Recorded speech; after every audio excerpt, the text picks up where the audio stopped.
सभी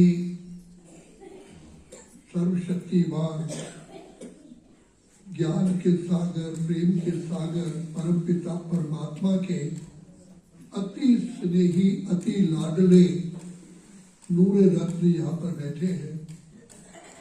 भगवान ने जिसको सारी सृष्टि में से चुना है, किसने चुना है?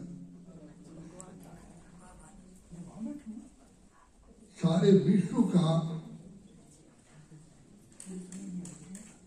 राज्य भाग देने के लिए भगवान इस सृष्टि पर आते हैं और हमारे लिए ही फिर से स्वर्ग स्थापन करते हैं। तो शिव बाबा को हम लोगों ने 2 युगों से बहुत पुकारा, भक्ति की, क्या क्या नहीं किया, लेकिन वो दया के सागर हमारे प्यारे प्यारे प्यारे अति प्यारे बाबा इस सृष्टि पर आते हैं और उन्होंने आकर के प्रजापिता ब्रह्मा के तन का आधार लिया। सत्यनारायण की कथा तो आप लोगों ने कई बार सुनी होगी और आरती में भी कहा है कि बूढ़ा ब्राह्मण बन के आयो, कंचन महल कियो। मैं भी पिता परमात्मा को ढूंढ रहा था, बहुत कोशिश की, लेकिन ड्रामा अनुसार भगवान कहते मैं खुद ही मिलने के लिए आता हूं। तो बाबा ने आकर के हमको सबसे पहले गीता में कहा कि अर्जुन तेरी भी पहचान मैं देता हूं और मैं खुद कौन हूं, मैं अपनी पहचान भी स्वयं देता हूं। और जो मैं जो हूं, जैसा हूं, मुझे उसी रूप से जान के पहचान के याद करने वाले को मेरी और मेरे धाम की प्राप्ति होती है और मैं उनको पापों से मुक्त करता हूं। तो शिव बाबा ने पहले अर्जुन को भी पहचान दी, का तेरी भी पहचान मैं देता हूं, मैं खुद कौन हूं, मैं अपनी पहचान देता हूं। तो ये तो सृष्टि का नियम है। मेडिकल साइंस भी कहती है मनुष्य आत्मा बिना आंखों के देख नहीं सकती, मुख के बिना बोल नहीं सकती, बिना कानों के सुन नहीं सकती, बिना जीभ के चख नहीं सकती, बिना नाक के सूंघ नहीं सकती।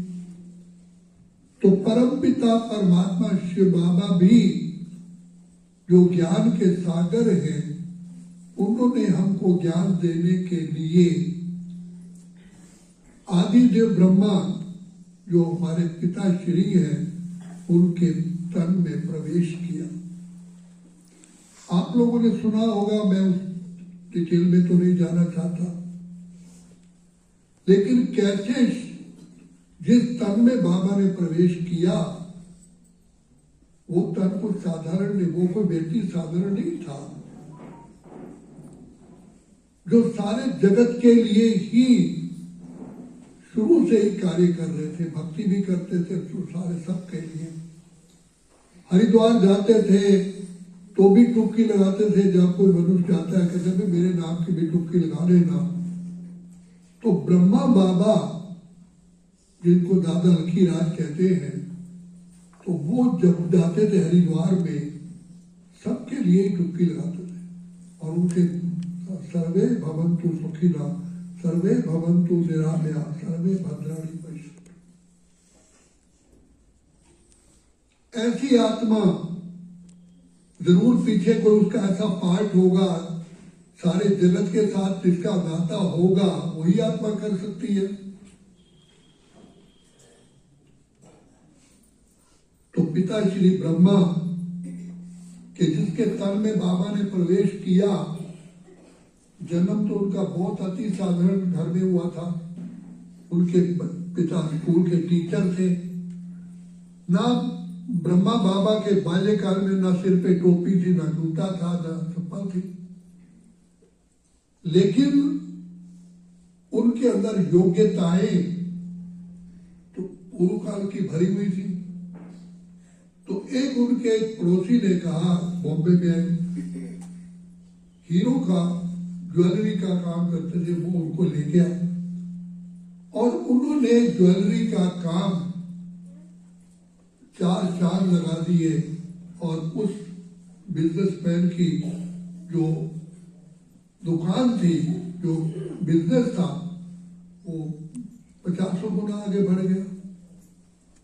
तो क्योंकि ब्रह्मा बाबा जो बाद में कहलाए पिताश्री, उनके अंदर शुरू से ही ऐसे गुण थे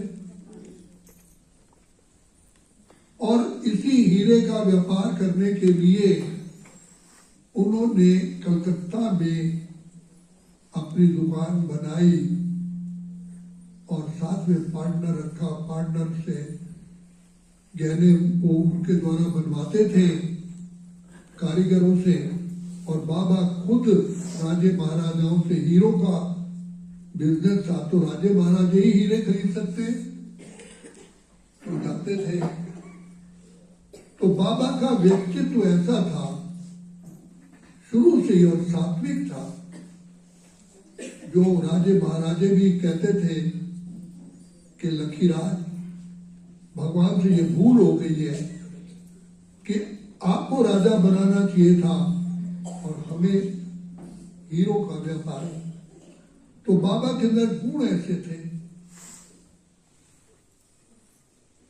ये तो बाद में भेद खुला कि वही आत्मा सृष्टि के आदि में सतयुग में श्री कृष्ण थी। अब आप बताइए, श्री कृष्ण की आत्मा में क्या गुण होंगे?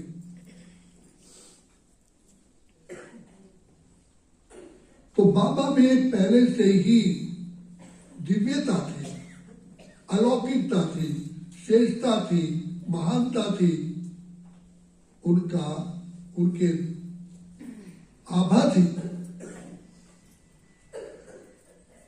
तो भगवान ने भी ऐसा ही रथ चुना जो सारे विश्व के लिए ही कार्य कर सके। बाबा के सात्विक विचार थे। बचपन से उन्होंने भी बहुत भक्ति की, 12 गुरु धारण किए और उनका शुरू से ही सन्यासी बनने का विचार था। लेकिन अचानक ही एक फिल्म देखी थी सुहाग सुंदरी, तो उसमें उनकी बुद्धि परिवर्तन हो गई। खैर, वो भी ड्रामा में कल्याणकारी था। तो बाबा के घर में जब गुरु आते थे तो बाबा गुरु को भगवान से भी ऊंचा मानते थे। उनकी बहुत खाने पीने रहने का बहुत खास ख्याल रखते थे। यहाँ के उनके वॉशरूम में जाकर के अगरबत्ती जलाते थे कि मेरे गुरु को बदबू ना आए। रात्रि को चौकीदार छोड़ते थे कि कुत्ता आवाज ना करे, मेरे गुरु की नींद ना आए। एक बार उनके घर में प्रोग्राम था, अपने पोतरे का नामकरण संस्कार था, तो सारे गणमान्य व्यक्तियों को बुलाया हुआ था। तो अचानक ही गुरु की टेलीग्राम आ गई कि आप तुरंत मेरे पास हो। तो बाबा ने वो प्रोग्राम अपना कैंसिल कर दिया, कहा कि आप प्रोग्राम करते रहना, गुरु का बुलावा काल का बुलावा है, मैं रुक नहीं सकता। घर वालों ने कहा कि लोगों को निमंत्रण तो आपने ही दिया और आप ही जा रहे हैं, कहा कुछ भी हो। तो इतनी अनन्य भक्ति थी, इतना प्रभु के प्रति प्रेम था, यहां तक कि बाबा ने बताया कि जो मैं इतना भक्त था, अंध श्रद्धालु था कि जो हरिद्वार में साधु संत शिवोहम शिवोहम शिवोहम जो कहते हैं मैं शिव हूं, माताएं बहनें उन पर दूध का लोटी चढ़ाती है, मैंने भी लोटी चढ़ाई है, जो भगवान को इतना। और दूसरा, श्री नारायण के बहुत बड़े भक्त थे, अपने कैश बॉक्स में भी वही मूर्ति रखते थे और स्पेशल कोठरी बनाई हुई थी, वहां पर भी उनका ही जाप करते थे और जेब में भी उनके श्री नारायण का फोटो रहता था। और नारी जाति के प्रति उनका शुरू से ही बहुत ही रिगार्ड था। और वो उन्होंने देखा कि विष्णु के चरण दबा रही है लक्ष्मी, तो वो उन्होंने फोटो चेंज कर दिया कि भाई यहां से हटा दो, लक्ष्मी क्यों नारायण के पांव दबाए। यहां तक बताया जाता है बाबा की लौकिक पत्नी ने बताया कि मुझे कई बार ऐसे साक्षात्कार होता था, ये स्वयं नारायण है। और बाबा की बहू चंद्र ब्रिजेंद्रा दादी ने कहा कि वो टेबल पर, डाइनिंग टेबल पर बैठे हुए थे, मैं घूंघट ओढ़े डाले हुए मैं खाना परोसते गई, देखा ये तो श्री कृष्ण बैठे हुए। ब्रह्मा बाबा साक्षात श्री कृष्ण के रूप में उनको देखा, तो उसको घूंघट कैसे करेगी। तो आगे चल करके जो इतिहास का पर्दा खुलता है, तो स्वयं गुरु का भाषण चल रहा था और अचानक उठ गए और उनको दिव्य साक्षात्कार हुए। उनकी लौकिक पत्नी ने बहू को बोला, जाके देखो ये वैसे तो गुरु का सत्संग चलता है, कभी उठते नहीं है, तो क्या हुआ, इनकी तबीयत खराब है क्या। तो वहां गए, वहां गए तो कह रहे बचाओ बचाओ बचाओ, और उनकी आंखें लाल है और घर को ऐसे देख रहे हैं जैसे कोई नया व्यक्ति देखता है, और मुंह से आवाज आ रही है, ज्ञान स्वरूपम शिवोहम शिवम, आनंद स्वरूपम शिवोहम शिवो। तो जब नॉर्मल हुए तो उनसे पूछा गया, कहा मैं जैसे ही कमरे में आया मुझे विनाश का बहुत बड़ा साक्षात्कार हुआ, आग लग रही है, धरती हिल रही है, पानी का भाव ऐसा है, लोग डूब रहे मर रहे हैं, तो मैं सहन नहीं कर सका। और थोड़ी देर के बाद मुझे सितारों की दुनिया दिखाई दी, कोई सितारा राजकुमार बनता है, कोई राजकुमारी बनता है, और मुझे पीछे से आवाज आई, तुम्हें ऐसी दुनिया बनानी है। मैं कैसे दुनिया ऐसी बनाऊंगा। वो तो अपना एकांत में चले गए, एकांतवासी हो गए, और सारा दिन सृष्टि के चक्र का गोले खेल का निशान खींचते थे। रात को सोते थे, गुम हो जाते, पता नहीं मैं कहाँ हूं, कुछ भी पता नहीं रहता। उन्होंने आत्मिक स्वरूप का अभ्यास किया। भगवान ने उनको आत्मिक स्वरूप का ही ज्ञान दिया, तुम आत्मा हो। क्योंकि भगवान कहते हैं जब तक मैं आपको तेरी पहचान नहीं दूंगा तो तू अपने पिता को कैसे पहचानेगा। तो इसीलिए शिव बाबा ने आते ही पिता श्री ब्रह्मा को आत्मा का ही ज्ञान दिया। और यहां तक कि कोई भी उस यज्ञ में आते थे तो बाबा कहते बच्चे देखो ये शरीर है, ये आत्मा है, ये गाड़ी है, ये ड्राइवर है। गाड़ी का ड्राइवर गाड़ी चलाता है और आत्मा शरीर, तो आप कौन हो। अब तो आत्मा है। तो बाबा दृष्टि देते थे और वो घंटों घंटों बैठे हुए बाबा की याद आत्मिक स्मृति में खो जाते थे। यहां तक कि एक दादी, सीतू दादी थी, उन्होंने मेरे को पर्सनली बताया कि मैं ऐसे आई और मैं बाबा की मतलब आत्मा की स्मृति बैठ गई, कई घंटों बीत गए। मेरे घर वाले आए, कहा कि यहाँ आई थी, कन्या आई थी। कहाँ आई थी, तो देखा बैठी, उसके सिर पर हाथ है, बच्ची बच्ची बच्ची। तो वो थोड़ा साकार रूप में आई, जो अव्यक्त फरिश्ता बनी हुई थी। तो बताया कैसे बाबा खुद ही आत्मिक स्वरूप में टिके हुए थे कि जिसको भी वो दृष्टि भी देते थे वो अपनी देह को भूल जाते थे। मेरा भी जब पिता श्री ब्रह्मा से मिलना हुआ, बाबा से मिलना हुआ, ब्रह्मा के द्वारा श्री बाबा को मिलना हुआ, अभी आप सुन रहे थे, मैंने भी बहुत दिल से, सच्चे दिल से भक्ति की। और डेली मैं विलाप करता था, रोता था, कहता था कि भगवान, और मुझे ये था कि 84 लाख जन्म लेने के बाद ही तो मनुष्य का चोला मिला है, और ये जीवन अगर व्यर्थ चला गया तो मेरा सहायक कौन बनेगा? फिर मुझे वही 84 लाख जोड़ी में आना पड़ेगा। तो इसलिए मैंने बहुत भक्ति की। पहले शुरू में जब सुना 8 साल, मुझे किसी ने कहा राम राम बोलो, मैं राम राम कहता हुआ स्कूल जाता था, राम राम कहता वापस आता था। इस प्रकार भक्ति करते 2 महीने की छुट्टियां होती थी, उसमें मैंने सारे ही धार्मिक ग्रंथ पढ़े, और इस प्रकार से मैंने वेद, उपनिषद, गीता, भागवत ग्रंथ, पुराण सब पढ़े। और लास्ट में मुझे एक ऋषियों की बात समझ में आ गई कि देखो, जो भी मनुष्य कर्म करता है, कर्म का ही उसे फल भोगना पड़ता है। अगर कर्म करते हुए वो चूक गया तो फल तो उसको पाना ही पड़ेगा। तो कर्म करने से पहले अगर उसकी बुद्धि, विवेक शक्ति निर्णय करती है कि मैं ये करूं या ना करूं, तो निर्णय शक्ति, हमारी बुद्धि अगर ठीक है तो मनुष्य के कर्म ठीक होते हैं। और गायत्री मंत्र में यही कहा गया, प्रभु मुझे दिव्य बुद्धि दे दो, धियो यो न प्रचोदयात्। तो जैसे लोग कहते हैं, इंग्लिश में कहते हैं, कोई कहे आई लव यू, उसको अर्थ तो पता ही नहीं है, और किसी को अर्थ पता है, अगर वो कहता है आई लव यू, तो उसके बोलने में कितना फर्क होगा। एक बच्चा मुंह से बोलता है, उसको पता नहीं मैं गाली दे रहा हूँ। जब उसको बड़ा होता है तो उसको पता चलता है, समझ जाता है मैं तो बड़ी गाली दे रहा हूँ। इसी प्रकार मुझे बताया गया कि भाई भगवान को ऐसे याद करते हो, क्या कह रहे हो?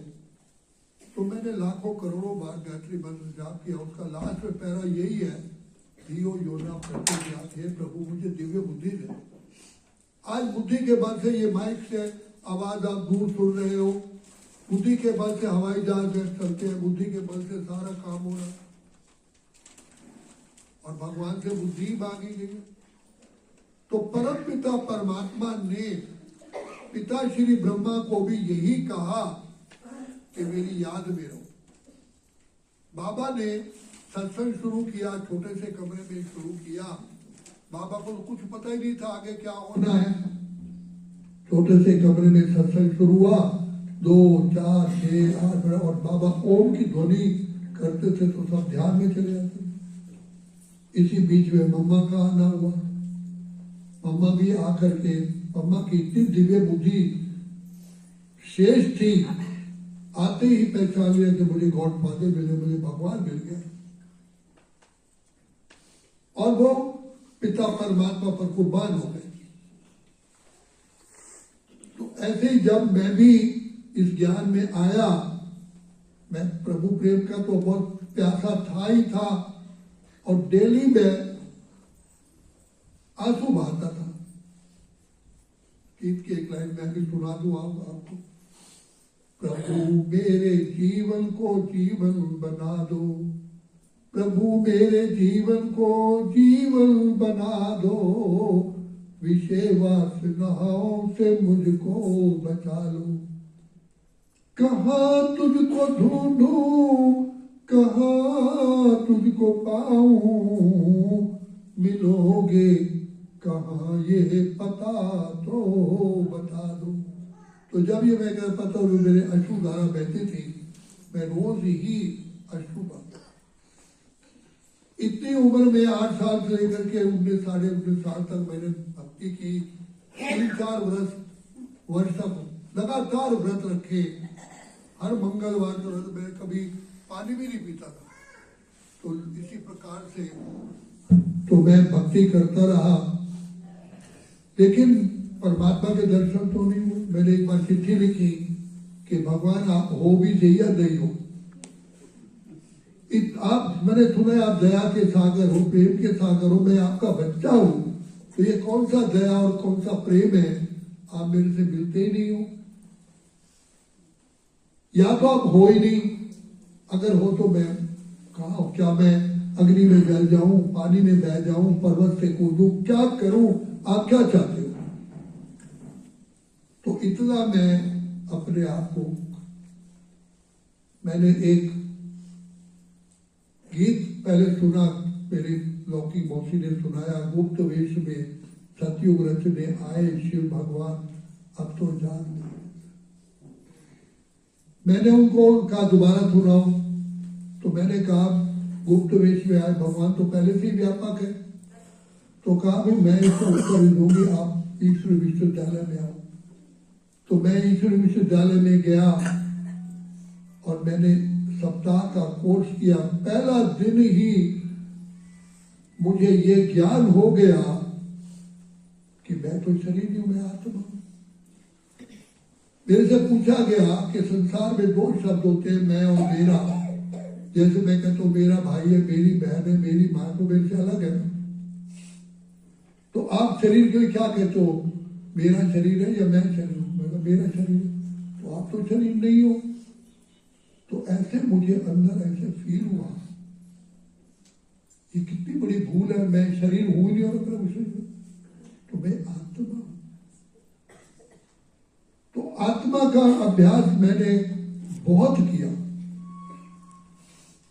और शिव बाबा का परिचय मिला। मैंने बाबा को याद किया। तो दुनिया में कहते हैं द्वार दया का जब तू खोले, कंचन स्वर में गूंगा बोले, अंधा देखे लगड़ा पहुंचा चल के काशी रे। तो सत्य पिता को मैंने सच्चाई से याद किया तो बाबा ने मेरी बुद्धि का ताला खोल दिया। मुझे बहुत विचित्र अनुभव हुए, सारा ज्ञान समझ में आया और मुझे प्रोक्ष अप्रोक्ष साक्षात्कार, मेरे दिव्य दृष्टि नहीं मिली मुझे, लेकिन मुझे साक्षात्कार हुए। फीलिंग आई कि ये ज्ञान किसी मनुष्य को दे नहीं सकता, ये तो स्वयं ईश्वर परमात्मा दे रहे हैं।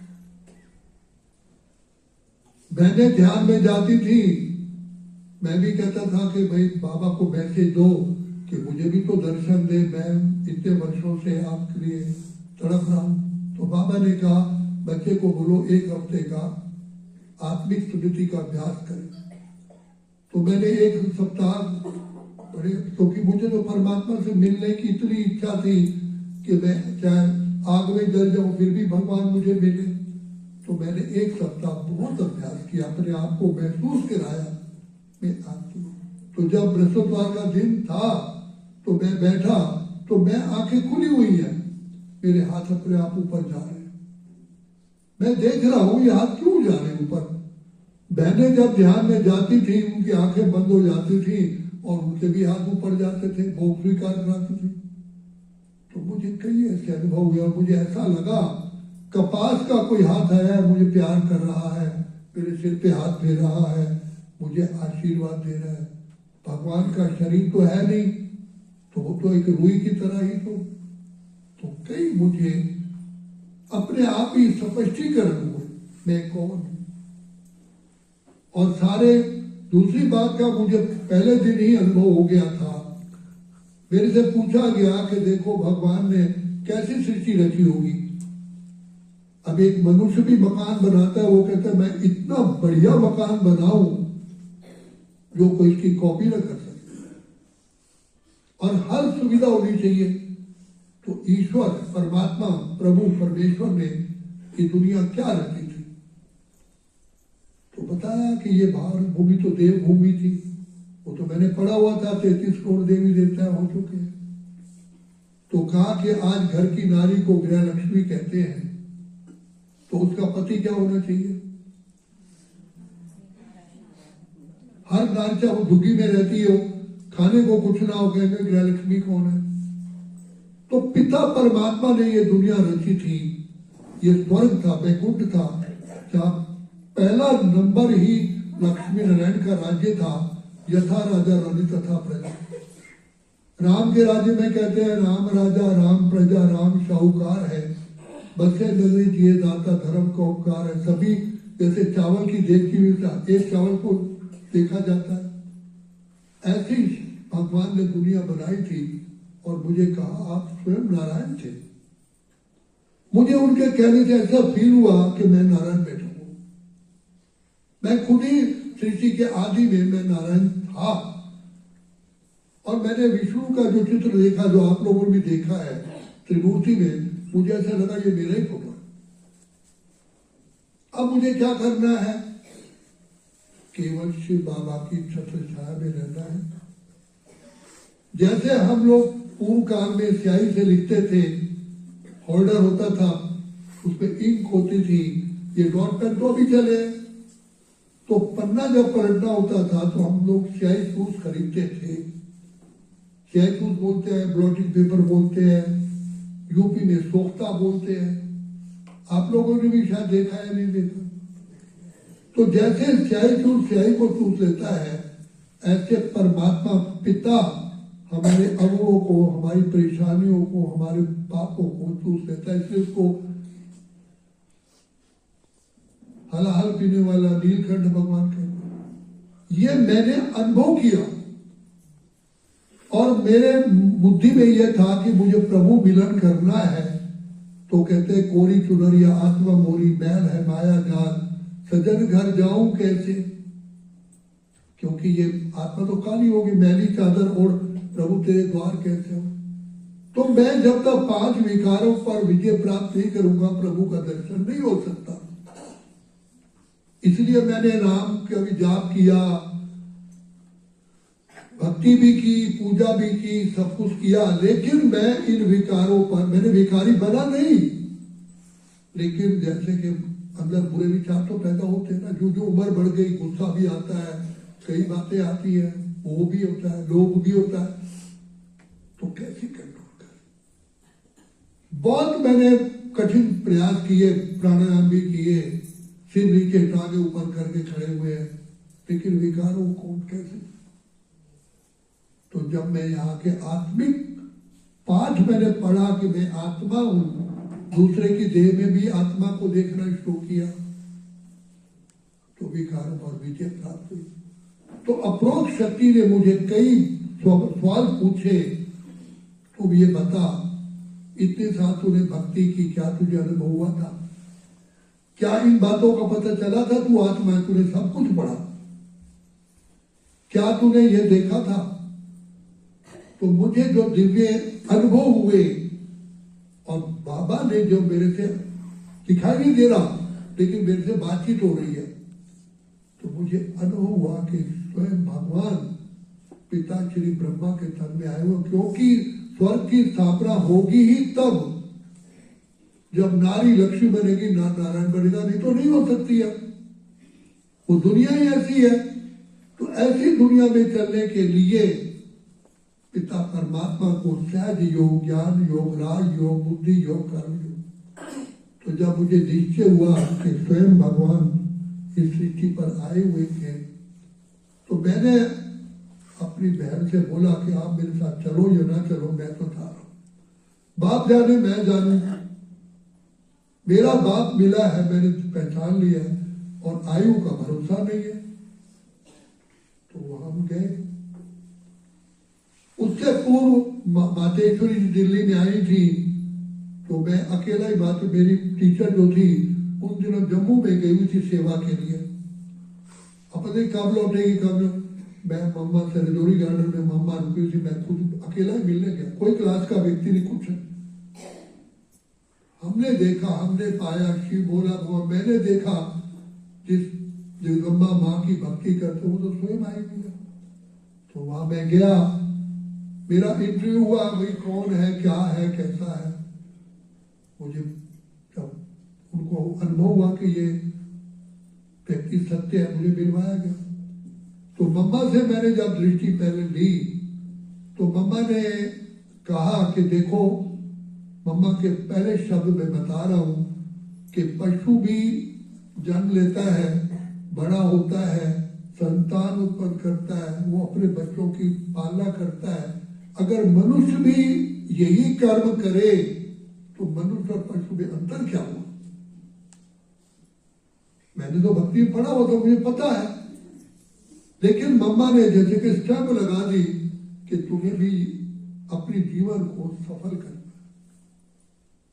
तो तो मैं कहता तरुण फल नहीं खाते, नदी न संचे नीर, परमार्थ के कारण साधु नरस। तो मम्मा से मिलने का, और फिर मैं मम्मा से दिल्ली में लगभग 30-40 बार मिला। अलग से भी मिलते थे क्योंकि संख्या वो लोगों की बहुत कम थी, भाई बहनों की। उसके बाद पिताश्री से मिले, तो पिताश्री से जैसे मिले तो मुझे ऐसे दिखाई हुआ जैसे लाइट ही लाइट मेरे सामने। वहां पर दिल्ली के और भी थे, कमला नगर के भी भाई बहन थे। कमला नगर का सेंटर तो पुराना ही था, करोल बाग के भी थे। लेकिन बाबा ने दृष्टि से मुझे ही थोड़ी प्यार किया और किसी को भी नहीं किया, क्योंकि मैं तो बहुत काल का प्यासा था। और जब बाबा से सब मिल बैठे, मेरे मन में आया पता नहीं ये शरीर अभी छूट जाए, मैं बाबा की गोद में फिर चला गया। तो मैंने बहुत विचित्र अनुभव किया। मैंने ये देखा कि जितना हम शिव बाबा को याद करते हैं तो बाबा हमारे विकारों को भी चूस लेता है, हमें दिव्य बुद्धि का वरदान भी देता है। एक लगन ही अगन है, लगन ही अगन है। तो लगन, मेरा बाबा, मीठा बाबा, प्यारा बाबा, वो मेरे दिल के सहारे बाबा, वो मेरे प्राणों के प्राणेश्वर बाबा, बाबा आप ही मेरे माता हो, पिता हो, बंधु हो, सखा हो। तो मैंने इस चीज का इतना प्यार में बाबा को याद किया, तो बाबा को भी तो मेरी याद पहुंचती होगी। तो वहां मधुबन में भी जब एक कोने में मैं बैठा हुआ बाबा को याद करता था और कहते थे भाई नकी लेके चलोगे, मैं ये बैठा। तो बाबा अपने कमरे से अपने आप ही आते थे और मुझे उंगली पकड़ी, सारा मधुबन दिखाया, अच्छा बच्चा। तो मैंने देखा कि शिव बाबा ब्रह्मा तन में उनका सिंहासन अगर हिलाना है, ब्रह्मा बाबा ही तो सिंहासन है, उसका हिलाना है, तो शिव बाबा को बहुत बहुत दिलवा जान शिकवा प्रेम से याद करो, भगवान भी नैनों में नीर बहाता हुआ आया। तो वहां जितने दिन हम वहां रहे तो बाबा हमारे साथ ही, हमारी टीम के साथ ही, अलग अलग टीम के साथ 2 बार भोजन करते थे, लंच करते थे, 2 बार ब्रेकफास्ट करते थे, 2 बार शाम की चाय पीते थे। जैसे बच्चों के साथ बैठते हैं कंपनी से। हमारा पिता परम धाम निवासी आया है शिव ईश्वर राह दिखाने के लिए, कलयुग वाली दुनिया स्वर्ग बनाने के लिए। तो पिता ने हमको हर प्रकार का स्नेह दिया, साथ दिया और भिन्न भिन्न प्रकार से हमें वरदान भी दिए, दुआएं भी दी, आशीर्वाद भी दिया। तो मैंने ब्रह्मा बाबा को जो पर्सनली रीड किया, बाबा अपने लिए इस संसार में नहीं रह रहे थे, बच्चों की ही सेवा में रह रहे थे। बाबा के चलने में, फिरने में ऐसे फील होता था जैसे कि फरिश्ते। दादी, एक बहन पुष्पाल बहन है, अभी तो शरीर छोड़ गई है, वो उन्होंने भाग्य विधाता बुक में लिखा है कि ईशु दादी और लच्छू दादी दोनों तरफ हैं, बाबा बीच में है। कहते मैंने देखा बाबा के चरण धरती से 1 फुट ऊंचे हैं, मैं देख रही हूँ लच्छू दादी के और ईशु दादी के पैर धरती पर है और बाबा के ऊपर। तो ये कमाल थी। तो बाबा ने कहा कि बच्चे, मैंने एक ब्रह्मा को नहीं, यही वरदान तत्वों का तुमको भी दिया है, तुम भी करो। मैं एक ब्रह्मा के लिए थोड़ी आया हूं, मेरे लिए सारे ही बच्चे एक समान। आज भी बाबा ने वही कहा, जितना बाबा की याद में रहोगे, योग युक्त होंगे, युक्ति युक्त होंगे, योगा कर्मेषु कौशलम।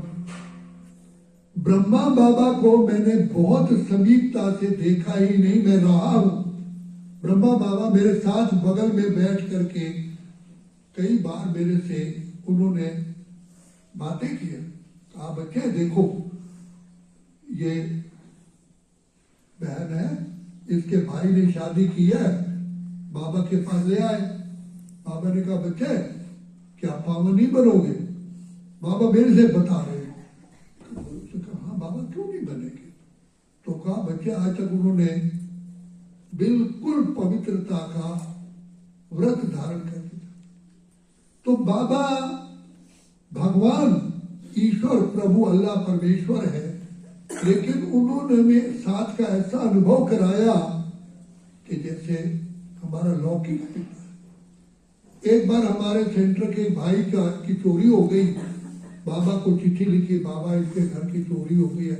तो बाबा ने टेलीग्राम दी सेंटर इंचार्ज को, बच्चे के घर की चोरी हुई है, जो उसको बहुत जरूरत का सामान है बच्चों के लिए आप खरीद के दो और बाबा यज्ञ से पैसे भेजेंगे। एक बार दीदी मनमोहिनी आई मालवीय नगर सेवा केंद्र पर। तो 2 दिन पहले बताया मैं आ रही हूँ, सर्दियों के दिन थे। तो सुंदरी बहन ने रजाई का कवर धोया, सब कुछ धोया और दीदी मनमोहिनी को रहने का स्थान दिया। वो और चारपाई रजाई 3 थी, 2 सुंदरी बहन, एक सुंदरी बहन ओढ़ती थी, एक उनकी माता सास थी और दूसरा भाई लक्ष्मण जी थे। सुंदरी बहन अपनी सास के साथ हो गई। तो दीदी मनमोहिनी पूछती है क्या तुम इकट्ठे सोती हो? कहा नहीं दीदी, वो थोड़ा मुस्कुरा कर लगी, हमारे पास है ही कुछ नहीं, ये तो बाबा का सेंटर चला रहे हैं, लक्ष्मण जी की 200 तनख्वाह है, 100 रुपये किराया चला जाता है, भोग है, सब कुछ है, हम सब कुछ खरीदते हैं। तो मधुबन भी जाते हैं, लक्ष्मण भाई और मैं जाती हूँ, तो अपने दोस्तों से कर्जा लेकर के जाते हैं, तब उनको देते हैं 10-20 रुपये करके। तो दीदी ने जाकर के बाबा को बताया। जब लक्ष्मण भाई जाते थे 30 से उन दिनों तो इनकम भी इतनी थी, 30-40 रुपया देते थे। तो बाबा ने एक बार बुलाया, बच्चे इधर आओ। कहा कि आपके बैंक में कितना पैसा है? कहा बाबा आप बैंक की बात कर रहे हैं, या तो इनकम में टोटा पड़ रहा है, क्या खाएंगे क्या करेंगे? अब मैं कहां से बाबा को बताया। बाबा ने ईशु दादी को बुलाया कि बच्चे को 500 रुपया यज्ञ से दो, बच्चे जाओ बैंक में खाता खोलो। बहनों भाइयों, उनकी नौकरी जो गवर्नमेंट की थी 1 महीने के अंदर परिवर्तन हो गई और वो एक मद्रास रिफाइनरी जहां पेट्रोल प्योर होता है उसमें उनकी जॉब लगा दी। और उनकी जॉब पहले दिन ही कार भी आ गई, टेलीफोन भी आ गया घर में, क्योंकि उनको उस रिफाइनरी का लाइसेंस ऑफिसर बनाया, इंचार्ज बनाया। दिल्ली में कोई भी काम होगा तो आपको ही करना है। और आने जाने में मद्रास जाते थे, हवाई जहाज में जाते थे और अपनी गाड़ी भी हो गई। और कंपनी ने कहा कि तुम मकान लो, मकान का पैसा भी कंपनी ने दिया, लेकिन लोन दिया और कहा कि अगर आप मर जाएंगे तो कंपनी ने इंश्योरेंस भी अपनी तरफ से कराया कि आपको इंश्योरेंस का पैसा नहीं देना है, इंश्योरेंस का कंपनी पैसा देगी और आप मर भी जाओगे तो हम इंश्योरेंस वाले से ले लेंगे, तेरे कुछ। अब आप बताइए क्या लौकिक पिता और परलौकिक पिता, परलौकिक पिता क्या चाहता है? एक तन में आकर दोनों मिले, एक बाबा है एक दादा है, माता बनकर गोदी देता, पिता बनकर वर्षा देता है। एक तन में आकर दोनों मिले, एक बाबा है एक दादा है। मैं दोनों माता पिता से मिला हूँ। ब्रह्मा बाबा मेरी माँ है, शिव बाबा मेरा पिता है। हम मैं अपना अनुभव सुन रहा हूं। पहले ट्रेन तो कम चलती थी। एक बार हमारी ट्रेन 10:30 बजे मॉर्निंग की थी, तो बाबा ने कहा बच्चे क्लास में बाबा से मिल लो, छुट्टी ले लो। तो मुरली के बाद बाबा ने हमको मुझे बुलाया, सबको बुलाया। तो बाबा की गोद में मैं जब गया तो मेरा सिर ही धरा है। मैंने 5 मिनट तक बाबा ने मुझे अपनी गोद में रखा और मुरली चलानी शुरू कर दिया। मैं ये सोच रहा हूं, क्या बाबा भूल गए कि मैं उनकी गोद में हूं? इतना प्यार करेगा कौन? बाबा करते।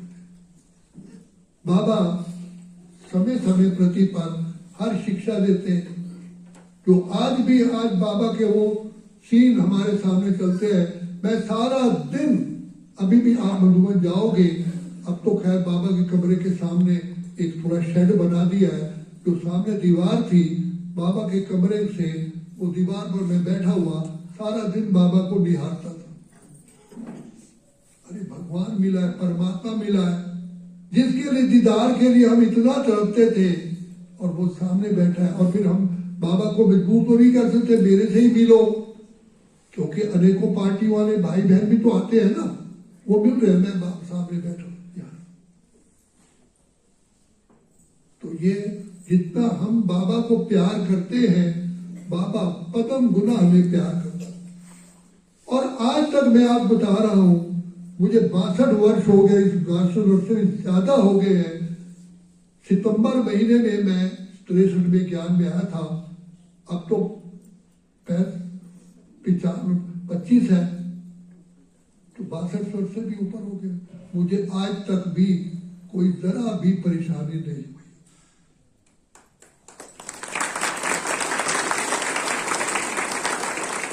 तो कहा ना, त्वमेव माता च पिता त्वमेव बंधु च सखा त्वमेव। वो बाबा ने मेरे साथ पूरा का पूरा वायदा निभाया है और निभा रहा हूं। अभी मैं जिस सेवा केंद्र पर मैंने, बाबा ने ही मुझे वो प्लॉट दिया है, बाबा ने ही बनवाया है। जो मुझे पेंशन का पैसा मिला था सारा उसमें लगा है। मैंने आज तक किसी से झोली नहीं फैलाई, किसी को नहीं कहा कि मुझे कुछ दे दो। लेकिन आप आके देखो, सब कुछ भंडारा भरपूर है। बाबा का वहां क्लास चलता है। 4 बार मैं अपने आप को बिजी रखने के लिए 4 बार क्लास करवाता हूं। मैं तो सारा दिन क्या करूंगा अगर अपने आप को टाइट नहीं रखूंगा? कभी सो जाऊंगा, कभी फोन पे बात करूंगा। मैं अपने जीवन को आध्यात्मिक जीवन कैसे बनाऊं? मैं तो यही कहता हूं कि बाबा मेरी एक एक ड्रॉप ब्लड की आपके कार्य करें। मुझे अपने लिए नहीं जीना है। मुझे अपने लिए, अभी भी मैं गद्दी पर बैठा हुआ कह रहा हूं बाबा, मुझे अपने लिए कुछ नहीं चाहिए। मैं चाहता हूं मैं शिव बाबा के कार्य में लगूं, मेरा एक एक श्वास उसी में। यही ब्रह्मा बाबा में मैंने देखा, आई तारलीफ की सर्वस्व दे दिया, हीरे विसार ज्ञान का व्यापार ले लिया। तन से तू शिव की सवारी बना रहा, पांडवों की ट्रेन के आगे सदा रहा। जुल्म सितम में तू बना रहा हमारी ढाल, शिव के रथी तूने जग में कर दिया कमाल। बाबा अपने लिए तो जिए ही नहीं। एवरी मोमेंट, हर मोमेंट। मुझे ऑफिस में मेरे काम करने वाले जो कुछ सहयोगी थे, अरे हम माउंट आबू गए थे जब चाइल्ड लाइफ थी, कॉलेज में पढ़ते थे, तो वहां गए, सर्दियों के दिन थे, तो बाबा से मिले। बाबा ने कहा बच्चे सवेरे क्लास में आओगे? तो हमने कह दिया हाँ आएंगे। तो कैसे आओगे? बाबा ने यज्ञ में से एक एक कंबल सबको देखा, उन्होंने मेरे को सुनाया। क्या हमारी जान नहीं, पहचान नहीं, कुछ नहीं। बाबा ने एक एक कंबल दिया, बच्चे सवेरे आएंगे ये ठंड में कैसे? ऐसे थे हमारे बाबा, सारे जगत का पिता। एक का नहीं, वो शिव ईश्वर नहीं एक का, सबका सच्चा बाप है, अपना अपनी रचना का वो भेद बताता आप है। आया ज्योति सागर ज्योत जगाने के लिए, कलयुग वाली दुनिया स्वर्ग बनाने के लिए। अब बताओ किसके लिए स्वर्ग बनाने आया है? बाबा कहता है बच्चा मैं तुझे अपने से भी ऊंच बनाने आया हूं। बच्चे, लाडले बच्चे, मीठे बच्चे, जागो जागो समय पहचानो, भारत में भगवान आए। बाबा ने स्पेशली ये गीत बनवाए, तूने रात गवाई सोए के, दिवस गवाया खा के, हीरे जैसा जन्म मोला कौन बनेगा। बताओ भगवान सृष्टि पर आए किसके लिए आए, और हम सोए रहे। क्या ये शोभा देता है? देता है? आपको सोचो, बाबा ने हीरे, सारे हीरे, और भाई वहां को बोला भाई मैं बीच में नहीं बैठूंगा, किसी वकील को बीच में रख करके जो मुझे तुझे देना हो दे देना, मैं तेरे से बहस नहीं करूंगा, इसकी इतनी वैल्यू इतनी वैल्यू बिल्कुल नहीं, जो तेरे दिल करे दे देना। वो पार्टनर होने लगा, कहता है दादा बिजनेस तो आप करते हो, सौदा तो आप बेच के आते हो, मैं तो सिर्फ यहाँ कारीगरों से काम कराता हूं, मेरे से क्या भूल हुई है, मैं भूल हुई, मैं क्षमा मांगता हूं। ऐसा कहा नहीं। आई तार अलीफ की सर्वस्व दे दिया, हीरे बिसार ज्ञान का व्यापार ले लिया। अलीफ को अल्लाह मिला, बेकोट मिली झूठी भाषा। ब्रह्मा बाबा ने बताया कि देखो मेरा बिजनेस इतना बढ़िया था, जिसको इंग्लिश में कहते हैं फर्टाइल था, और मुझे यही पता था कि बुढ़ापा आना ही है, लेकिन मुझे कौन कह रहा है? कौन कह रहा है? बाबा ने कहा बच्चे भगवान आया, इस यज्ञ के ऊपर कितनी परेशानियां आई, लेकिन बाबा हिले नहीं। एक छोटी सी परेशानी की, मैं आप लोगों ने सुना भी होगा, नहीं सुना है तो भी सुन लो। यज्ञ में कुछ भी नहीं है, और भंडारे में दादी ध्यानी बहन कहती है, ध्यानी दादी कहती है मम्मा आज कुछ भी नहीं है, लंच में क्या बनेगा? तो मम्मा ने कहा 10 बजे मेरे पास आ। तो पोस्टमैन आया, उसमें से 200 रुपया निकला, उसमें से उस समय पर 10 रुपए मन गेहूं था, उस समय ले आए। बाबा कभी हिले नहीं। यज्ञ किसका? बच्चे चाहे सारा यज्ञ भी उड़ जाए, लेकिन स्थापना का कार्य होके ही नहीं। Who is the one of that?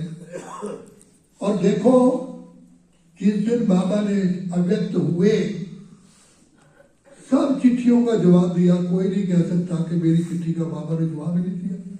जितनी डाक आई थी सबका बाबा ने जवाब दिया।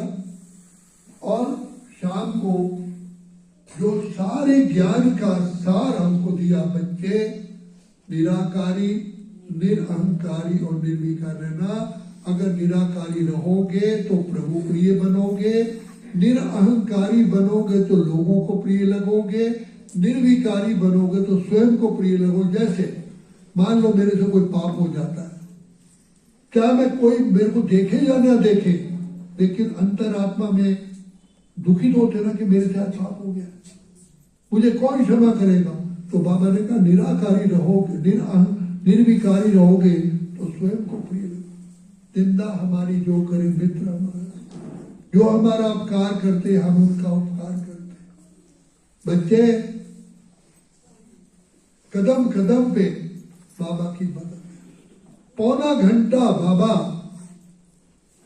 ने महावाक्य उच्चारण किए, जैसे कि फाइनल बच्चों को शिक्षाएं दे रहा है। और ये नहीं कहा, और फिर खड़े होकर के सबको स्नेह से दृष्टि दी। ये नहीं कहा मेरे हाथ कांप रहे हैं या ये है, नहीं, अपने आप ही कमरे में चल के गए। दादी प्रकाश मुनि कहती है वैसे तो मैं नहीं जाती थी, लेकिन उस दिन अचानक ही मैं साथ चली गई और बाबा अपने खटिया पर बैठे, टांगे नीचे है जैसे मैं बैठा हूं, ऐसे बाबा ने हाथ दिया और दृष्टि देते देते उनका हाथ ढीला हो गया। तो जैसे बाबा ने सारी की सारी शक्तियां सारे विल कर दिया। आज भी बाबा ने वही कहा, तेरे शब्द कानों में है गूंजते, कमरे में हमसे कहे, कमरे में हमसे कहे, मीठे मीठे बच्चे कहना आपका ही काम था, गरीब निवाज बाबा आपका ही शान था। तो बाबा बहुत ही निरहंकारी, निर्माणचित। एक बार की बात है, उस समय पर प्रोजेक्टर शो होता था, तो प्रोजेक्टर पर बाबा समझा रहे थे, अंधेरा था, लाइट पड़ती है, तो बाबा एक एक चित्र पर समझा रहे थे। तो जहां बाबा बैठे हुए थे तो वो संदली कुछ थोड़ा सा आगे पीछे करनी थी। आप हैरान हो गए, मैं वहीं सामने बैठा था, बाबा ने अपने हाथ से संधि उठाई, नहीं तो देखो बच्चा जरा संधि इधर रखो, हमारे साथ खेल खेला, खाना खाया, चले, पिकनिक की, छत पर छोटे हॉल में की छत पर ले जाते थे, उसमें छोटा हॉल ही था। और ऐसे एक बार बाबा ऐसे हंसे, कहा कि बच्चे, मेरे बच्चे कभी ऐसे हंस नहीं सकते। बच्चे तुम कौन हो?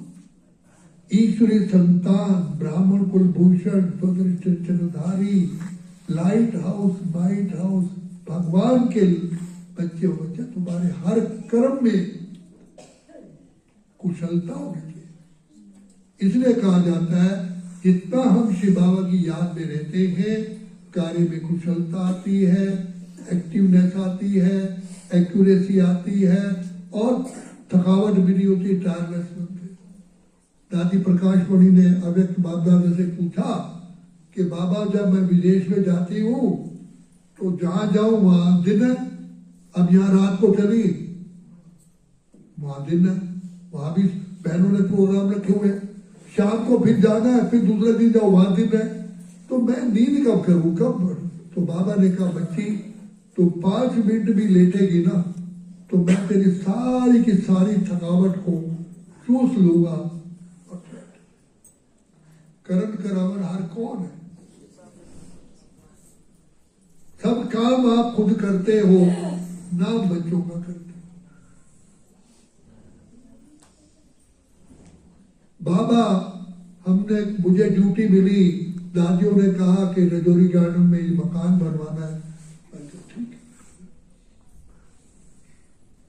एक किस्सा आपको सुनो, आप हैरान हो।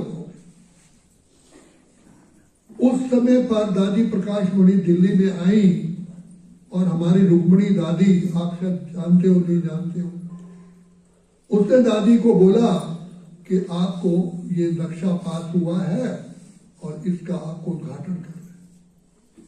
दादी ने कहा ठीक है। अब नक्शा मैंने ही बनवाया था, मैंने ही पास करवाया था। दादी रुक्मणी कहती है कि तुझे आना है और नींव का उद्घाटन कराना है। अब मैंने कहा मैं यहाँ मेले में इतना बिजी हूँ, मेले की सफलता के लिए मेरे को सिर खुजाने की फुर्सत नहीं है, तो मैं तो नहीं आता। बोला नहीं तुझे कर। फिर मेरी आदत यह है, मैं ना करता ही नहीं। चलो आज हुआ। दादी एक बात का ध्यान रखना, मैं सही 12:30-1 बजे पहुंचूंगा।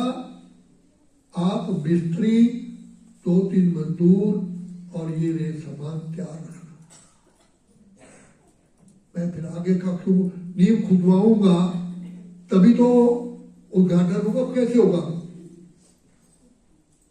तो बहनों भाइयों, जब मैं वहां 12:30 पहुंचा, ना मिस्त्री है, ना मजदूर है, ना फावड़ा है, ना गैती है, ना ईंटे है, ना सीमेंट है, तो क्या मैं किसी काम करूं?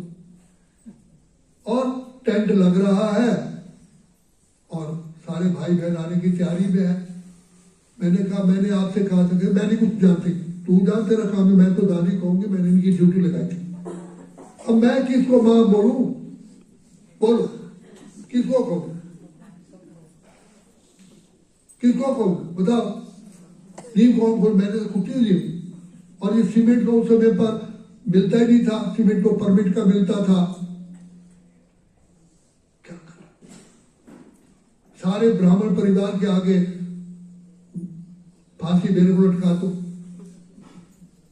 तो मैं तो आगे जमीन पे खड़ा हुआ, बाबा तेरी द्रौपदी मैं ही, मेरी लाज रख। तो आप बहनों हैरान होगी, 5-6 मजदूर ज्ञाति फावड़ा लेके आ रहे। तो मैंने कहा भैया कहाँ जा रहे हो? कहा जी हम अपना काम पूरा कर गया। मैंने कहा भाई ये मंदिर बनना है, इसकी नींव खोद दो, जो मांगोगे मैं दूंगा। कहा जी लो अभी लो। उन्होंने नींव खोदा। मैं पड़ोस की बिल्डिंग में गया, ईंट बदरपुर ये सारा ले आया। और वो कहते सीमेंट हम भेजे कि सीमेंट तो हमारा उसका है, कंट्रोल का। अब बिना सीमेंट के किसी होगा? तो यहाँ पड़ोस में नारायणा पुल बन रहा था, तो वहां हमारे डिपार्टमेंट का था। मैं वहां गया, अचानक मेरा दोस्त मिल गया। कहते कैसे आए? मैंने कहा ऐसे सीमेंट चाहिए। कहता अच्छा सीमेंट पूरी बोरी तो दे दूंगा। उससे थोड़ी सी सीमेंट बोरी, थोड़ा सीमेंट निकाल लिया और कहा कि हमने आकर के वो काम कराया। शाम को कहते हैं कि वो कहते ना कि लौट के बुद्धू घर को है। ये किसने हमारी लाज रखी? कौन है? जब मकान बना तो मैंने कहा मैं किसी ठेकेदार से नहीं बनवाऊंगा। क्यों? ठेकेदार मेरे नाक पकड़ के करे यूं करे वो, मेरे बस की बात है। मैं इंजीनियर हूं, जो मुझे चाहिए मैं वैसे करता हूं। अब दूध में जितना पानी डालो उतना डालोगे, या पानी डालो दूध डालो ही ना? तो मैंने अब मैं बताऊं, मैंने खुद ही कहां से लाऊं? मिस्त्री मजदूर मिल गए। मैं खड़ा हूं इधर देख रहा हूं, कह रहा हूं बाबा मिस्त्री है नहीं, क्या करूं? तो मुंह मोड़ के देखता हूं मिस्त्री झोला लेकर के आ रहा है। कहते बाबूजी मैं 20 साल पुराना मिस्त्री हूं, मुझे काम चाहिए। देखो ये कौन कर रहा?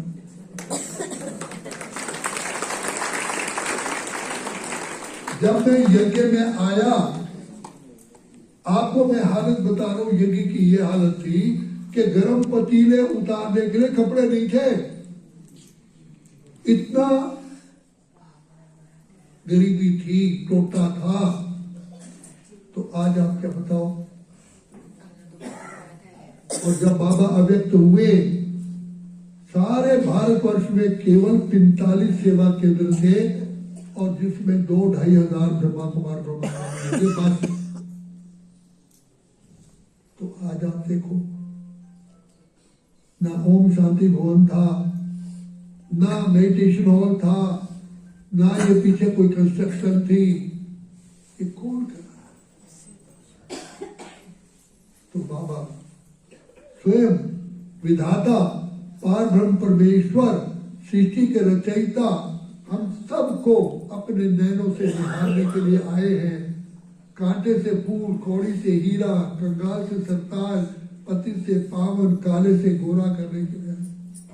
तो ये बाबा का यज्ञ शिव का यज्ञ है, ब्रह्मा यज्ञ नहीं है। ब्रह्मा बाबा से पूछा, शिव बाबा ने चलना है? कहा बाबा चलना है। कहा ये बच्चे याद नहीं आएंगे? कहा बच्चे आपके मेरे थोड़ी है। कहा यज्ञ ये रुद्र यज्ञ है या ब्रह्मा यज्ञ है? ब्रह्मा बाबा ने जवाब दिया कि ये रुद्र यज्ञ है या ब्रह्मा यज्ञ है, आप जानो, आपका काम जाने, मैं रेडी। मुझे जहां बिठाओ, जो खिलाओ, जो कर। तो पिता श्री हमारे जो इस ट्रेन के इंजन है, ब्राह्मण बोगियों के, तो इंजन ने जब ऐसा किया तो हमको रास्ता दिखाया, और उस रास्ते पर दादियां चली, उस रास्ते पर हमें चलने के लिए।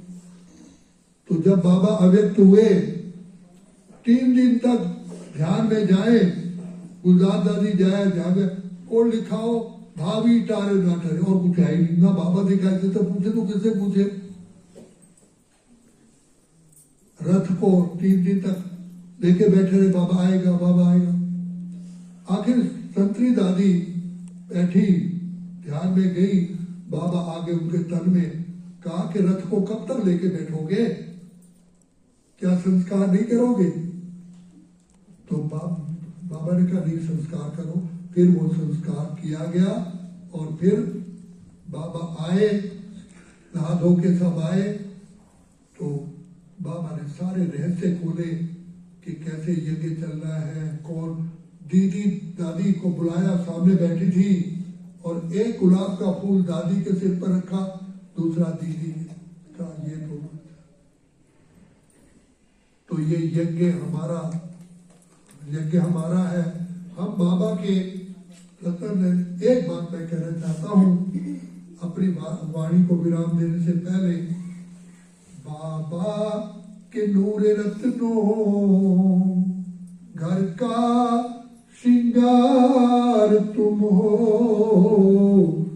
बगिया सजाने वाले रूहे गुलाब तुम हो।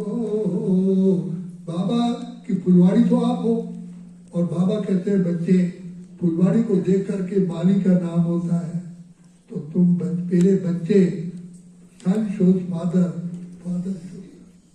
तो इसलिए हमारा परम कर्तव्य है, जो बाबा ने अपना कर्तव्य हमें कहा है, उसको पूरा पूरा पूरा पूरा हम ही करेंगे। तो इसलिए हमारी परम कर्तव्य है, हमने भी प्रतिज्ञा की है कि बाबा जो आपने हमें राह दिखाई है, हम उस पर ही चलेंगे। और हमने भी कहा है कि बाबा हर समय हर श्वास आपकी सेवा में हाजिर।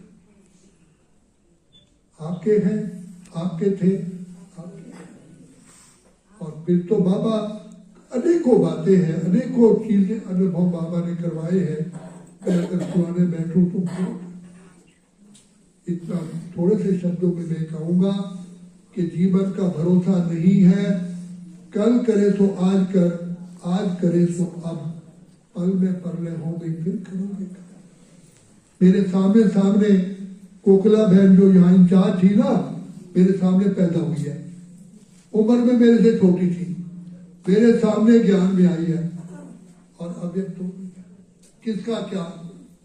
इसलिए बाबा कहते बच्चे बाबा से मांगो नहीं, बाबा को याद करो। बाबा तुम्हारे भंडारे भरपूर करने के लिए बंधा हुआ है।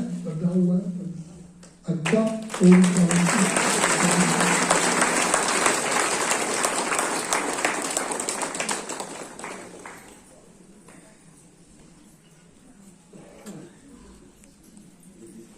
चेतना बहन का बहुत आभारी हूँ। इन्होंने कहा, बाबा ने इनके द्वारा कराया, मैं इतने अपने भाई बहनों के मुखड़े देख रहा हूँ, आपकी मुझे दृष्टि मिल रही है, मेरे अंदर और जवानी आ गई है।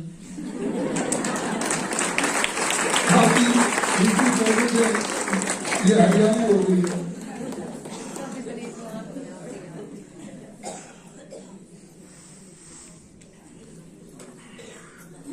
बहुत बहुत धन्यवाद। आप सब खुश हो गए? कितने खुश हुए हो? कितने तालियां बजती हैं?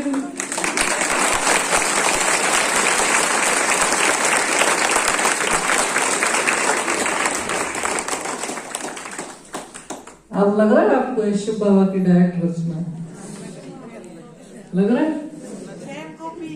कॉपी है ना, बाबा की कॉपी है। तो इसलिए बाबा कहते हैं जब जब मेरे रचना को देखोगे रचयिता को याद आ ही जाएगा, क्योंकि रचना ने रचयिता को इतना अपने अंदर याद कर करके समा लिया।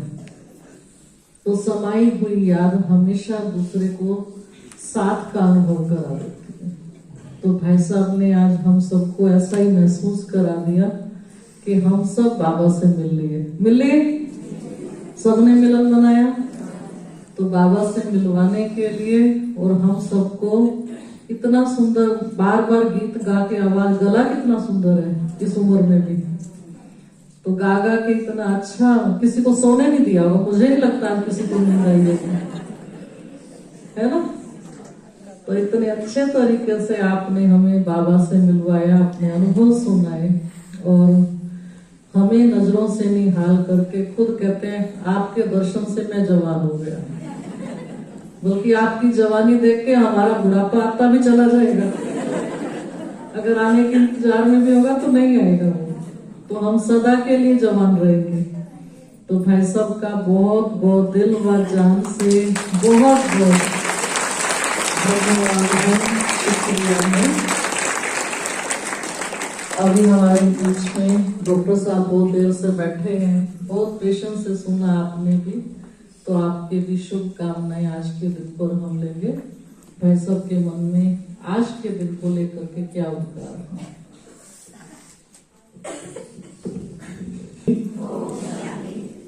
एक बार पूरी ऊर्जा से भर के बोलिए ओम शांति।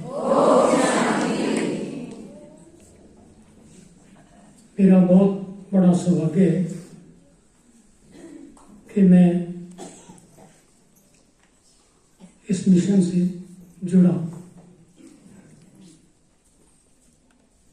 विशेष रूप से आज मेरा आने का मकसद बहन चेतना जी को ये धन्यवाद देने के लिए आया हूं कि आपके टिप्स परीक्षा से पहले, जैसे अच्छे अध्यापक परीक्षा पास करने के लिए टिप्स दे देते हैं, तो बच्चे आराम से उनको फॉलो करके अपनी परीक्षा को पास कर जाते हैं। मैंने अपने जीवन में जब से मुझे होश संभाला है कभी कोई पाप किया ही नहीं। मैं ये दावे से, ये अभिमान में नहीं कह रहा, ये बात मैं अभिमान में नहीं कह रहा, मेरा कहने का भाव ये है कि भक्ति भाव से जुड़े रहने के बाद भी मुझे पर एक ऐसा रोग आया जिसे लॉस्ट पेटर कहते हैं, कैंसर हो गया। मैं स्वयं डॉक्टर हूं होम्योपैथी से, लेकिन इस बात को भी मानता हूं कि जीवन में कर्म हमारे साथ चलता है। तो मुझे जब ये बेटे ने पूछा, पापा बता दूं आपको क्या तकलीफ है, आप तो डॉक्टर, कोई दिक्कत नहीं मानोगे? नहीं, मैं क्यों मानूंगा? जीवन के जिस पड़ाव पे बैठा हूं, हम तो उस प्लेटफॉर्म पे जब भी आए गाड़ी परमात्मा बिठाए और ले जाए, हम तो तैयार है, मुझे तो चिंता है ही नहीं। तो कहने लगे ऐसे आपको ये रोग हो गया है, घबराना नहीं, आपने इलाज हो जाएगा, कोई दिक्कत।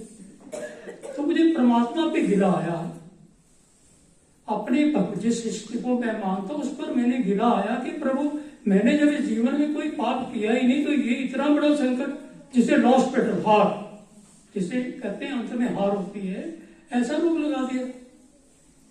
तो देखो, मेरी उस प्रार्थना को सुन के बहन चेतना को बाबा ने भेजा मेरे पास, हाल चाल पूछ के आओ मेरे बच्चे का। तो कहने लगे बड़े प्यार से, बाबूजी कहते छोटी सी उम्र की, हमारे लिए तो बेटी समान है, कहते हम भी इन्हीं को दीदी है, तो बेटिया ये सुमन भी साथ ही, बहन सुमन, दीदी सुमन। कहने लगी बाबूजी आपने एक तो घबराना नहीं, और रोज बोलना मैं स्वस्थ, घबराना नहीं और बोलना है मैं स्वस्थ। और यकीन मानिए, मैंने प्रतिदिन, अब मेरे ख्याल में मार्च में ही ये मुझे रोग बताया, मार्च में बैठ दिया, तब से लेकर के प्रतिदिन मैं स्वस्थ हूं, भगवान का स्मरण करना है, डरना तो है ही नहीं। कोई जिस उम्र के इस पड़ाव पर हम 76 साल की उम्र हुई, ले जाएगा तो ले जाएगा, डर क्या है, ऐसा कभी मैंने महसूस ही नहीं किया। लेकिन एक प्रार्थना थी, बहन मेरी ना, बहन जी मेरे को दर्द नहीं बर्दाश्त होता, तो ये ना हो, बाकी जो है होता जाएगा। अब यकीन कीजिए, डॉक्टर भी हैरान थे, हर 21वें दिन मुझे इंजेक्शन लगता है, मैं जानता हूँ, हॉस्पिटल में जाता हूँ, तो डॉक्टर मेरी रिपोर्ट के ब्लड को देख के कहते हैं आपको, अजीब बात है, लगता नहीं कि आपको कैंसर है। परफेक्ट यंग मैन की जो रिपोर्ट आती है ब्लड की, वो मेरी रिपोर्ट आती है। तो कहते हम तो ये हैरान है कि कैसे बताए किसी को। मैंने कहा सर, जब मैं ठीक हो जाऊंगा फिर बताऊंगा कि इसका राज क्या है। जो रोग के सिम्टम आने चाहिए, कैंसर है तो उसके सिम्टम भी ब्लड में आने चाहिए, कभी रिपोर्ट में नहीं आती, नेवर। तो पीछे हर 4 इंजेक्शन के बाद मेरे को पेट स्कैन करवाना पड़ता है। उस पे इस बार रिपोर्ट आई कि आपके अंदर कोई कैंसर का सेल नहीं, आप ठीक हैं। तो एक तरीका तो मेरा ये था कि मैं धन्यवाद बहन जी को अकेले में आगे करता, तो भी वो स्वीकार करते। मुझे ये लगा कि मुझे सबके बीच में कहना है कि जब भी आपको टिप्स दें इनको फॉलो करना, फॉलो करोगे तो परेशानी इनकी आपको तो हर हाथ में खुश करेंगे। धन्यवाद। ओम शांति। मुझे 8 महीनों की ऐसी खुशी भी नहीं बैठने देते, सब इतना दर्द होता। आज मुझे बहन पूछने आई थी आप गद्दे पर, मैं तो बड़ा अच्छी तरह से बैठा, कोई तकलीफ नहीं। तो ईश्वरीय ग्रेस को प्राप्त करना आप समझिए इंश्योरेंस है। मैं क्यों दावे से कह रहा हूं, मैंने अपने माता पिता की इतनी सेवा की, उनकी आत्मा प्रसन्न गई। वो जब जाने लगे तो मैं रोने लगा, मैंने कहा रोता किस लिए, बहुत तूने सेवा की, हम प्रसन्न जा रहे हैं। और तुझे परमात्मा ऐसा, ये जो उस समय बेटा मेरा डॉक्टर गौरव 6 साल का था, कहने देखना ये बड़ा होगा, बहुत बड़ा पद लेगा, आपकी सेवा करेगा। आप यकीन मानिए, मैं सबके बीच में कहता हूँ माँ बाप की हुई सेवा कहीं नहीं जाती। आज मेरा बच्चा, मेरी बहू, कर्मों से मिलते हैं ऐसे बच्चे, हमें जरा सी तकलीफ नहीं होने देते, हर सुविधा पहले तैयार है। परमात्मा यही तो कहते हैं, यदि तुम मुझसे जुड़ोगे, अगर तुम्हारे जीवन में कर्म में कहीं दुख है, ऐसी परिस्थितियां पैदा करूंगा कि आपको दुख महसूस ही नहीं होगा, और हमें कभी ये महसूस ही नहीं होगा। बच्चे बिल्कुल हर समय चौकन्द है, सोया हूं तो भी रात को देख जाएंगे, कोई तकलीफ तो नहीं। आप मेरे को कहने लगे ऐसे बहन जी का संदेशा आया कि आज ऐसा प्रोग्राम है। मैंने कह दिया मुझे जाना है, कैसे जाओगे, कौन छोड़ के आता है आपको, रुक जाओ, हम ऐसे करते हैं। मैंने कहा कुछ नहीं करना, स्कूटर की चाबी दो और मैं पहुंच जाता। तो कहने का भाव ये है कि यदि हम ईश्वरीय ग्रेस को प्राप्त करते हैं, ये इंश्योरेंस है। इंश्योरेंस इसलिए करवाते हैं ना कि दुख सुख में काम आए। तो ये सेवा और सिमरन और योग भक्ति जो भगवान हमें बहन जी के माध्यम से हमें सिखाई जा रही है, कीजिए, बिना सोचे कीजिए और करते जाइए, और सुख ही सुख आनंद आपके जीवन में कोई परेशानी आनी, गारंटी बात, मैं अपने जीवन से आपको बता रहा हूँ। ना आपको भी आर्थिक तंगी आनी है, ना कोई सामाजिक तंगी आनी है, बच्चे आपकी सेवा करेंगे। स्वर्ग से भी हम तो कह रहे हैं आज के जीवन में, यदि स्वर्ग इससे अच्छा होता हो तो पता नहीं, हमें तो लगता है इससे अच्छा और बड़ा कोई स्वर्ग है ही नहीं। जिनके बच्चे माँ बाप हैं, उनकी आज्ञाकार है, सब कुछ जरूर से पहले आपको देखते हैं। हर परिस्थिति आपने भक्ति करनी, करो, 1 घंटा ध्यान में बैठो, आपको कोई काम नहीं, तो और बताइए और क्या मांगेंगे। बहुत बहुत ईश्वर का धन्यवाद है, बहन जी का धन्यवाद, उनके टिप्स काम आए। आयाम ओम शांति। एक सूचना और देती हूँ, वह तो स्वस्थ है तो स्वस्थ है, फिर भी यदि किसी को कोई कान की बीमारी है तो आज राम गोपाल समाने में जनाना हॉस्पिटल, पंचायती रामदा ग्राउंड के सामने। बहुत बहुत धन्यवाद आदरणीय भाई साहब का। शिव बाबा ने आपकी जो पुण्य का खाता था उसका रिटर्न आपको दिया, और आपकी विल पावर बढ़ी, और विल पावर से ही आप स्वमान को धारण करते हैं। ये तो पता सबको होता है कि पॉजिटिव सोचने से ही रिजल्ट अच्छी मिलती है, लेकिन समय पे पॉजिटिव सोचना हर किसी के बस में नहीं होता। तो ये अपने पहले के किए हुए पुण्य कर्म का ही फल होता है, जो समय पे पॉजिटिव सोचा गया, और स्वस्थ होकर के आप बाबा का थैंक्स करने आप बाबा के घर पहुंचे हैं।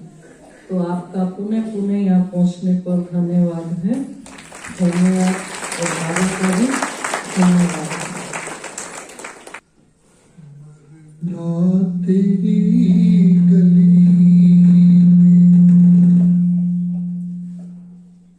मरना तेरी गली में,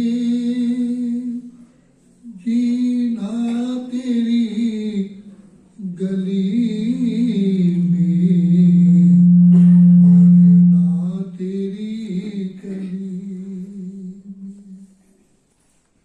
आए हैं दर पे तेरे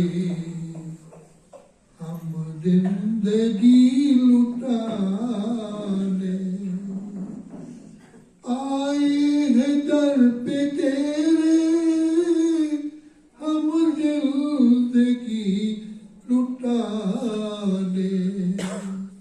तू देखे या न देखे, तू जाने या न जाने, वादा करेंगे पूरा, वादा करेंगे पूरा, आखिर तेरी गली में वरना तेरी गली में मिट जाएगी हमारी, लुट जाएगी हमारी जिंदगानी तुम्हारी गली में, जिंदगी तुम्हारी गली में वरना तेरी गली में। दिल से तेरी मोहब्बत हरगिज़ ये कम न होगी, दिल से तेरी मोहब्बत हरगिज़ ये कम न होगी। हम तुझ पे मर मिटेंगे, तुझको खबर न होगी, मरने के बाद होगा, मरने के बाद होगा चर्चा तेरी गली में, मरना तेरी गली, मरना तेरी गली में, जीना तेरी गली में, मरना तेरी गली में। ओम शांति। तो के दर्शन करो। इंजेक्शन लगा के आऊंगा। मैं डॉक्टर आपने ग्लूकोज चढ़ा दिया, अच्छा लगा। मैं डॉक्टर साहब को बताना चाहता हूँ कि मैं इस ईश्वर विश्वविद्यालय में जब आया, अभी तक भी मैं सिविल इंजीनियर हूँ, बिल्डिंग कंस्ट्रक्शन का ही मैं इंजीनियर हूँ और गवर्नमेंट जॉब भी मैंने इंजीनियरिंग की है। लेकिन हमारी बहनें सेवा केंद्र की कुछ बीमार होती थी, तो हम कहते थे कि योग से सब ठीक हो जाते हैं और ये बहनें बीमार रहती है और मुझे ही ले जाना पड़ता है। मुझे बहुत शर्म आती थी, तो मैं कहता था बाबा ये मुझे ही टेक्निक बता दो, ये इलाज करना मुझे ही बता दो, ताकि घर की बीमारी घर में ही तो दबी रहे, पता तो ना चले। तो मैं जहाँ जॉब करता था तो मेरे ऑफिस में एक रोशन था, वो होम्योपैथी का पुराना डॉक्टर था। तो मैंने कहा भाई तू मुझे सिखा देगा? अच्छा ठीक है। पीछे तो बाबा का हाथ था, उसने मुझे सिखाया, किताबें भी दी, अपनी दी, अपने कोचिंग भी की, सब कुछ किया। लेकिन आज मैं ये कह सकता हूँ कि मैंने लाखों आत्माओं के इलाज किए और दूर दूर से लोग आते हैं, कहते हैं हम कहीं ठीक हुए, आपसे ठीक होते। हिसार की एक संसद सदस्य है, वो आई वहां, उसको पता चला, कहा जी मैं ठीक, फिर वो भी बाबा ने उसे ठीक किया। और तीसरी बात यह है कि इसका श्रेय मैं नहीं लेता हूँ, मैं कहता हूँ आप ही करने वाले हो, मैं तो केवल निमित्त हूँ। मैं क्या, आप ही देते हो और बाबा ठीक कर। अच्छे अच्छे बाबा ने रोगी ठीक, बाबा तभी तो हम कहते ना कि आप ही सब काम आप खुद करते हो, नाम बच्चों का करते हो। तो ये बाबा की ब्लेसिंग है, आप यहाँ पधारे हो और बाबा ने की ही ब्लेसिंग। बाबा आपके सिर पर विराजमान है, उसका रूप ही ज्योति बिंदु है, तो आप उनसे कहो कि आप ही मेरे माता हो, पिता हो, बंधु हो, सखा हो, शिक्षक हो, स्वामी हो, मेरे नैया हो, मेरे खिवैया हो, मेरे प्राणों के प्राणेश्वर हो, मेरे दिल के दिलवर हो, मेरे मस्तक की ज्योति हो, मेरे नैनों के नूर हो, मेरे सब कुछ हो, आप ही मेरे प्राणों। एक बुजुर्ग माता आई, प्रिंसिपल थी, कहते तू बहुत बोलता है, तो मुझे सिर्फ 2 बातें बता दी, मैं 2 शब्द सुनना चाहती हूँ। मैंने कहा अच्छा चल ऐसे कर, बाबा के सामने खड़ी हो जा, कह तू मेरा माता, मैं तेरा पिता, तू ही मेरा पिता, तू मेरा बंधु, तू मेरा सब, तू मेरा स्वामी, तू मेरा सब। अगर तुझे कुछ नहीं आता ना, तू कह तू ही तू, तू ही तू, तू ही तू, तू ही। कहती ये तो ठीक है, मेरा तो तू ही तू।